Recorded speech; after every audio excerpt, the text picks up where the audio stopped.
Hi friends, welcome back to my channel. ಬುಧವಾರದ mini ವ್ಲಾಗ್ನ ಮಾಡ್ತಾ ಇದ್ದೀನಿ. ಖಾಲಿಯಾಗಿರೋ ಪೇಂಟ್ ಬಾಕ್ಸ್ನ ರಾತ್ರಿ ನೀರಲ್ಲಿ ನೆನೆ ಹಾಕಿ ಇಟ್ಟರೆ ಬೆಳಗ್ಗೆ ಹೊತ್ತಿಗೆ ಈ ರೀತಿ ಪೇಂಟ್ ಎಲ್ಲ ನೀಟಾಗಿ ಬಂದುಬಿಡುತ್ತೆ. ಇದನ್ನು ನಾನು ಪಾರ್ಕಿಂಗ್ ತೊಳೆಯೋದಕ್ಕೆ ಯೂಸ್ ಮಾಡ್ಕೊತೀನಿ.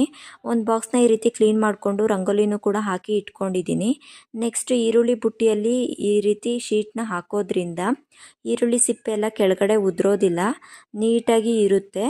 ಸ್ವಲ್ಪ ಕಾಯಿ ಥರ ಇರೋ ಟೊಮೊಟೊನ 2 ದಿನ ಹೊರಗಡೆ ಇಟ್ಟು ಹಣ್ಣಾದಮೇಲೆ ಈ ರೀತಿ ಫ್ರಿಜ್ಗೆ ಎತ್ತಿಟ್ಕೋಬೇಕು. ಹಾಗೆ ಫ್ರಿಜ್ಗೆ ಇಟ್ಕೊಂಡ್ರೆ ಅದು ಕಾಯಿ ಥರನೇ ಇರುತ್ತೆ, ಯಾವತ್ತೂ ಹಣ್ಣಾಗೋದೇ ಇಲ್ಲ. ನಾನು ಯಾವಾಗಲೂ ಇದೇ ರೀತಿ ಮಾಡ್ಕೊತೀನಿ.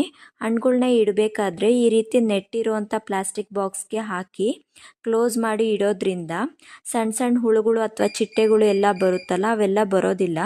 ತುಂಬ ನೀಟಾಗಿ ಕಾಣಿಸುತ್ತೆ. ಹಣ್ಣುಗಳೂ ಬೇಗ ಹಾಳಾಗೋದಿಲ್ಲ ಗಾಳಿ ಆಡೋದ್ರಿಂದ. ಈ ಇನ್ಫಾರ್ಮೇಷನ್ ಎಲ್ಲ ನಿಮಗೆಲ್ಲ ಇಷ್ಟ ಆಯಿತು ಅಂತ ಅಂದ್ಕೊತೀನಿ. Thank you for watching.